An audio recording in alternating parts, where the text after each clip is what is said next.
একের পর এক কেন্দ্রীয় তদন্তকারী সংস্থার হাতে যে মামলা, যে তথ্য আমরা তুলে দিয়েছি ভরসা করে, বা তাদের উপর বা ভারতের বিচার ব্যবস্থার উপর সম্মান রেখে, সেই তথ্য বা পরিসংখ্যান আলটিমেটলি বিজেপির নেতাদের হাতে কোনো না কোনোভাবে পৌঁছে গেছে। তা নির্বাচন কমিশনকে আমরা যে তথ্য দেবো সেটা যে বিজেপির হাতে পৌঁছাবে না তার দায় দায়িত্ব কার?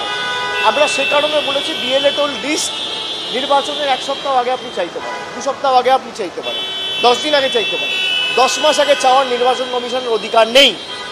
তার কারণ নির্বাচন কমিশন নিরপেক্ষ নয়, নির্বাচন কমিশন ইম্পার্শিয়াল নয়, নির্বাচন কমিশন ভারতের সংবিধানের রীতিনীতি মেনে কাজ করছে না।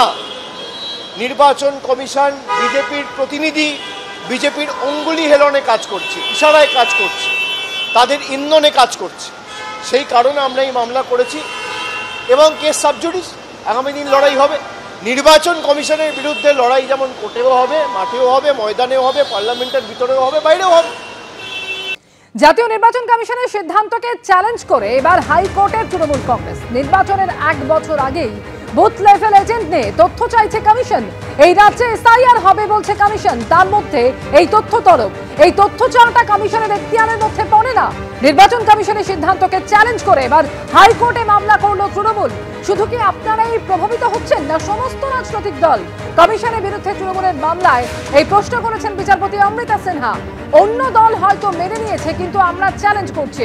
নির্বাচন কমিশনের সিদ্ধান্তকে চ্যালেঞ্জ করে সওয়াল তৃণমূলের আইনজীবীর।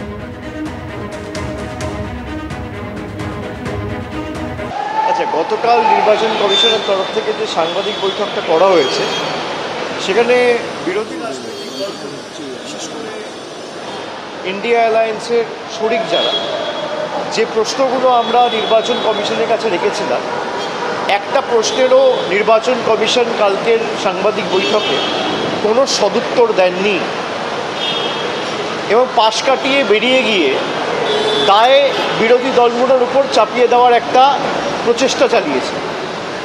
আমি প্রথমেই বলতে চাই, আপনারা যদি নির্বাচন কমিশনের গাইডলাইন্সগুলো দেখেন, কোনো রকম কোনো এফিডেভিট বা কমপ্লেনের প্রয়োজন পড়ে না। কোথাও যদি কোনো রকম ভুল থাকে বা ইলেকটোরাল রোলে কোথাও কোনো গড়মিল হয়, সেখানে সুমোটো কগনিজেন্স নিয়ে ইলেকশন কমিশনের ইয়ারোর ক্ষমতা রয়েছে, পাওয়ার রয়েছে, এনকোয়ারি ইনিশিয়েট করে দরকার হলে কোনো রকম কোনো গড়মিলের অভিযোগ যদি আসে তৎক্ষণাৎ সুমোটো কগনিজেন্স নিয়ে এনকোয়ারি করে সেই চেঞ্জগুলো করা যেতে পারে। আমি দিল্লি যাবার আগের দিনও বলে গেছি যে কথা নির্বাচন কমিশন বলছে যে ইলেকটোরাল রোলে গড়মিল রয়েছে এবং কোনো কোনো জায়গায় মৃত ব্যক্তিদের নাম রয়েছে, এসআইআর করার প্রয়োজন। আমি যদি ইলেকশন কমিশনের যুক্তিকে তর্কের খাতিরে সঠিক ধরে নিই, তাহলেও আমার মনে হয় যে সদ্য সমাপ্ত 1 বছর আগে যে লোকসভা নির্বাচন গেছে, সেই নির্বাচন তো এই ভোটার লিস্টের বেসিসে হয়েছে। তো আগে সরকারের পদত্যাগ করে তারপর কাশ্মীর থেকে কন্যাকুমারী সারা দেশে এসআইআর করে তারপর নির্বাচন করুক। আমরা তো মানুষকে ফেস করতে ভয় পাচ্ছি না। ভারতীয় জনতা পার্টি মানুষকে ফেস করতে ভয় পাচ্ছে।